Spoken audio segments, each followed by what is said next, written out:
And it's time to hear some more wise words from our keynote speaker for this afternoon. Dr. Marc Panton attended Monroe College and Bel Air High School here in Jamaica before proceeding to the United States to complete 12th grade at Shaker Heights High School in Ohio. He completed his undergraduate degree at Cornell University and his Doctor of Veterinary Medicine degree at the University of Florida. He returned to Jamaica and took up an appointment with Jamaica Broilers, but later decided to go into the family business where he practiced veterinary medicine on the family farm while consulting with other organizations in the field of agriculture. He developed Cashew Ostrich Park in Lacovia, St. Elizabeth. He completed his master's in business administration at Northern Caribbean University and is the managing director of Barkeith Limited, owners of Butterfly Dreams Farms that breed butterflies for the wedding market, in addition to other farming enterprises. He is a member of several organizations, among them the Jamaica Veterinary Medical Association, the American Veterinary Medical Association, and the Jamaica Greenhouse Growers Association.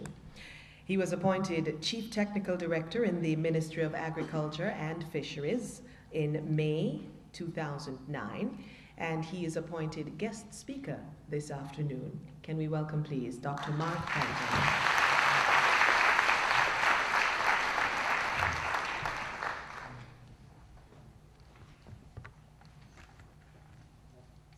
Madam Moderator, Mrs. Paula Ann Porter-Jones,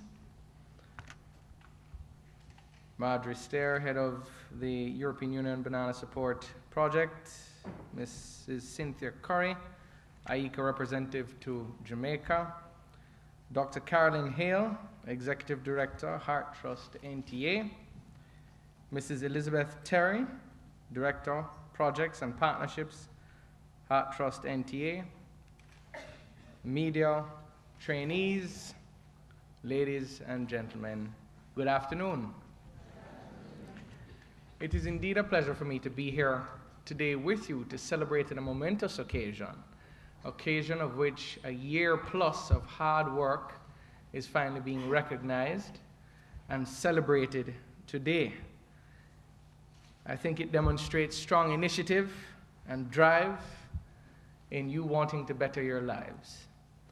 Now, I would have brought a gift for each and every one of you, but I'm a little wary of gifts, I must tell you. It reminds me of the teacher who was at our graduation class, kindergarten graduation class.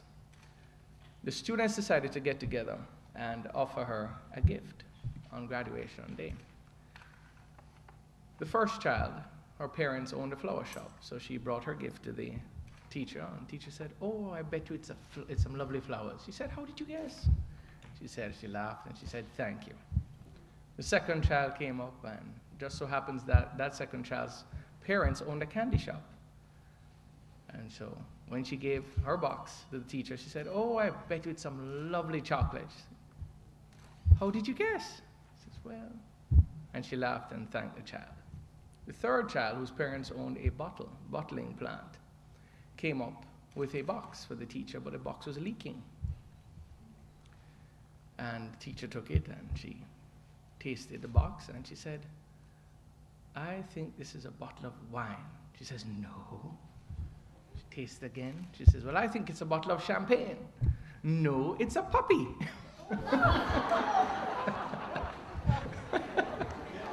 So I'm a little wary of bringing gifts, you see. I will stick to giving the speech.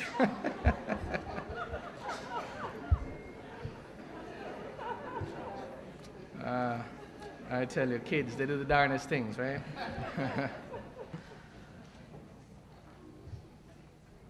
Ladies and gentlemen, in recent years, the world market for bananas has been characterized by structural oversupply, due in part to stagnation in demand in the main importing countries and the ability of mainstream producing countries to increase production.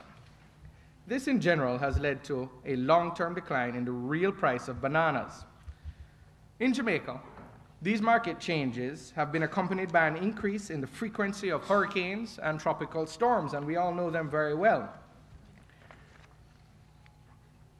We also know that these tropical storms have destroyed considerable amounts of our banana fields and crops in major banana producing parishes and halted exports for a very prolonged period.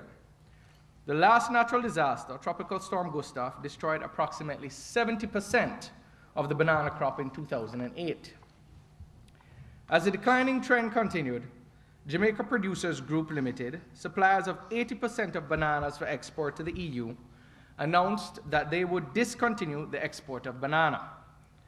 In keeping with this decision, the Eastern Banana Estate, the largest banana estate in Jamaica, was closed, and 460 workers were made redundant.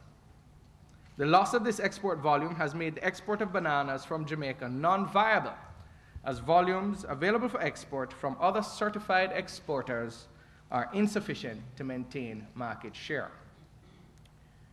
In light of these challenges, Cabinet, in August 2008, set up a technical working group on bananas that would be responsible for guiding the industry in developing a comprehensive plan of action and proposals regarding a compensation package from the European Commission. Now, as you may be aware, the Latin American countries and the European countries have recently reached an agreement which will see them reducing the European tariffs, the European Union's tariff on bananas from Latin America to 148 euro from the current level of 176 euro per ton, with an eventual tariff reduction to 114 euro by the year 2017. Now, this obviously will have some very significant effects for Jamaica's export of banana. The EU basically has offered 200 million euro in compensation, for which Jamaica now will have to go and negotiate along with 9 other countries for a share of this compensation package. The banana policy is being developed within this context and will serve as the platform for the restructuring and reorientation of Jamaica's banana industry. The policy, which will also be the primary guide for the use of funds allocated for banana improvement under the European Union Banana Support Program, the EU BSP. The Ministry will also be placing focus on the drafting of a country strategy for the banana industry. The banana policy recognizes the critical role that the industry has played in the past and will play in the future. The critical areas of national development are food security, sustainable rural development, employment generation in rural banana producing districts, as well as in the transportation and processing sectors in both rural and urban areas. The policy will also aim to stem or reverse rural to urban migration. The goals of this banana policy are to increase production and productivity in the banana and plantain industry in a sustainable fashion, to increase banana and plantain consumption, to increase banana and plantain consumption locally to drive increased production and improve the quality of life of banana farmers and their communities. And I trust, as we all know, that the demand locally for bananas clearly is quite significant, and I trust we're all doing our part to ensure that everybody, like the egg producers, go from at least 1 banana a day to 2 bananas so that we can increase our market share. The Ministry of Agriculture does have a role to play in all of this. The Ministry's role in this revamped industry would be to provide the facilitatory environment for the development of the industry. This role will be restricted, however, as the resuscitation of the banana industry will be primarily private sector driven.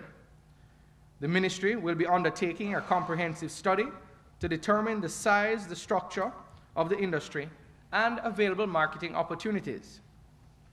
We will be promoting a value chain approach to guide interventions in the industry, providing a legislative and regulatory framework guided by policy to realize and support the industry's vision, and we will continue and improve the provision of critical support services, which include research and development, research relating to disease management of both new and emerging diseases, as well as the development of new resistant varieties of bananas.